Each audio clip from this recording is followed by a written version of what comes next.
There's 4 steps to choosing courage. And before I tell you something special and unique or a new idea, I want to just review quickly those 4 steps to choosing courage.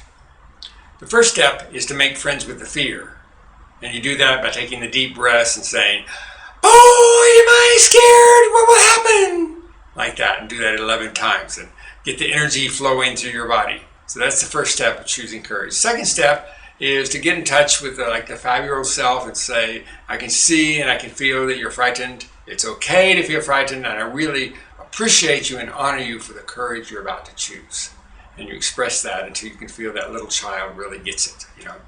The third step, of course, is the choice of courage itself. Or, excuse me, not the choice, but the action itself, whatever action's involved. Or sometimes a non-action, because sometimes it's a choice of courage to not take action.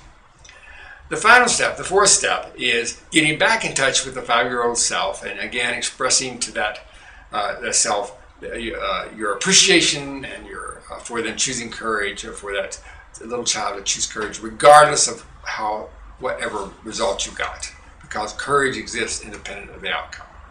So that's just a quick review of the 4 steps of choosing courage.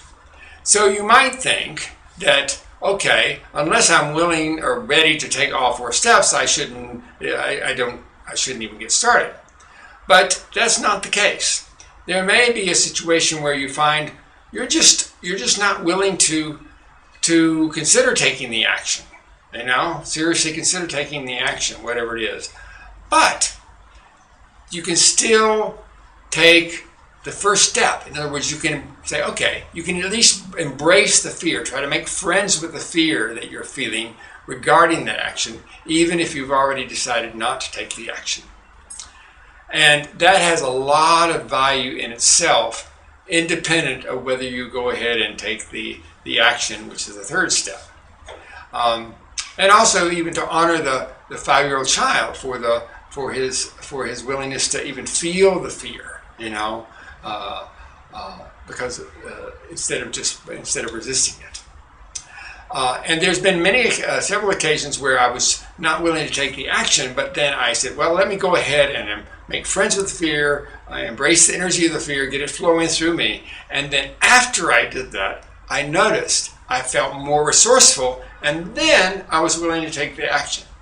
So consider the first step and the second step of choosing courage to be option to just do by themselves, regardless of whether you go ahead to do step number 3 and 4. Thank you.